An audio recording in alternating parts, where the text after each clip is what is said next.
students, today we will talk about the subatomic structure of atoms and ions. We have previously discussed the structure of atom in detail in the previous class. Look at this. This is the atomic structure. The mass of atom is concentrated in the nucleus. Why this is so? Because nucleus contains the heaviest subatomic particles, the neutrons and protons. But if we talk about the mass of electrons, it is negligible. Moreover, you know that what is the charge on nucleus? It is positive. Why? Because the nucleus it has number of neutrons and protons. Neutrons are neutral particles. However, protons are positively charged particles. That is why nucleus is also positively charged due to the protons. Moreover, you can see that electrons orbit the nucleus of an atom, contributing very little to its overall mass, but creating a cloud of negative charges. So basically what happens is that due to this electrostatic forces of attraction between positively charged nucleus and negatively charged electrons orbiting around it is what hold an atom together. Now let's discuss how can we differentiate between atoms and ions. Atoms are neutral particles. They are neutral. However, an ion is formed either by gain or loss of electrons. For example, if I write over here the sodium atom, this is Na. This is neutral. It don't have any charge on it. But if I talk about the ion which is formed by loss of electrons, that is called cation. For example, if sodium atom will lose one electron, it will become sodium ion and it will have a positive charge on it. So cations, they always have the positive charge. However, if we talk about the electrons, gain of electrons from the atom, for example, in the case when chlorine is a neutral atom and it gains the electrons, it becomes a negative ion, and this negative ion is called anion. So whenever we are talking about cation, it means that it is a positive ion which is formed by loss of electrons, and whenever we will talk about the negative ion, it is called anion and it is formed by gain of electrons. So you need to remember the difference between these two ions, the positive one and the negative one. The positive ion is always formed whenever an atom loses its electrons, and the negative ion is always formed when an atom gains the electrons. Moreover, you can, like if we talk about the number of subatomic particles in an atom and ions, they can be determined given that their atomic number or the mass number or charges are known to us. We can easily find the number of the subatomic particles in the atoms and ions in that case. Now, what is the mass number and what is the proton number? You can easily see, we have discussed this in our previous class about the mass number. For example, if I talk about the sodium has the atomic mass 23.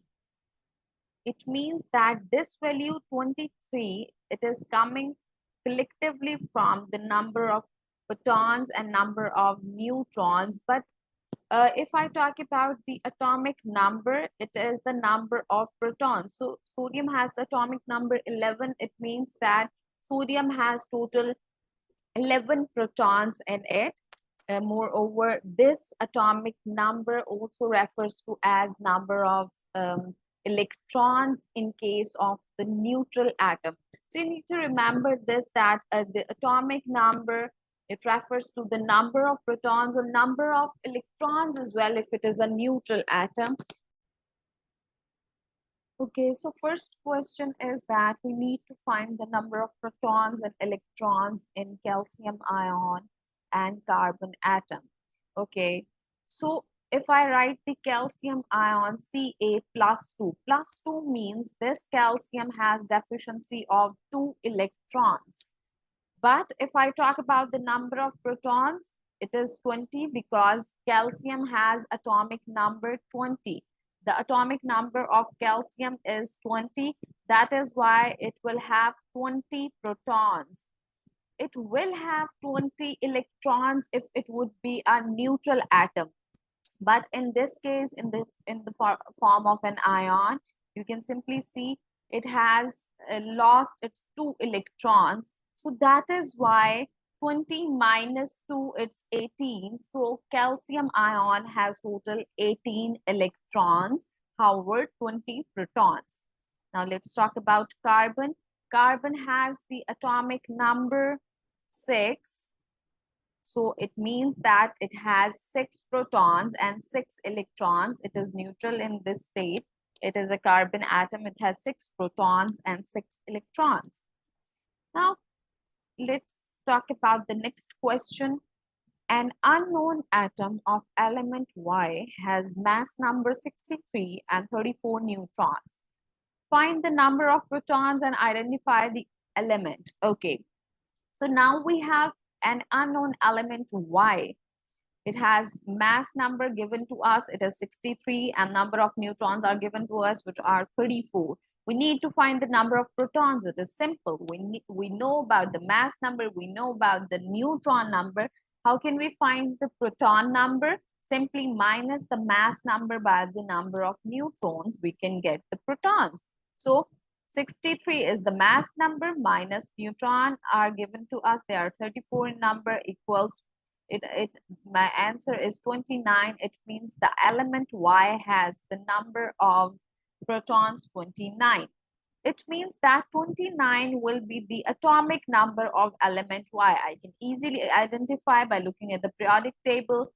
So my answer is my element Y is copper because it has the atomic number 29.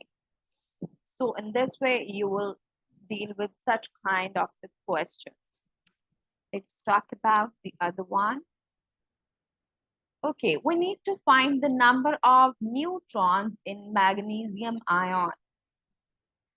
Okay, so the atomic number of magnesium atom, a neutral magnesium atom has atomic number 12 and its mass number is 24. So it means that magnesium has 12 electrons or 12 protons if it is neutral, and it has 24 mass number. Mass number is collectively just formed by the number of neutrons and number of protons. So how can I find if I want to find out the number of neutrons? Because neutrons are not given, I need to find it. How I will find it? Simply number of neutrons equals mass number minus atomic number, or atomic number or number of proton is same. So 24 minus 12 equals 12. So magnesium ion has 12 neutrons in its nucleus. Don't get confused with like this ion, because if it is an ion, the change happens in the number of electrons, not the number of neutrons. It is the same. So magnesium ion has 12 neutron in its nucleus.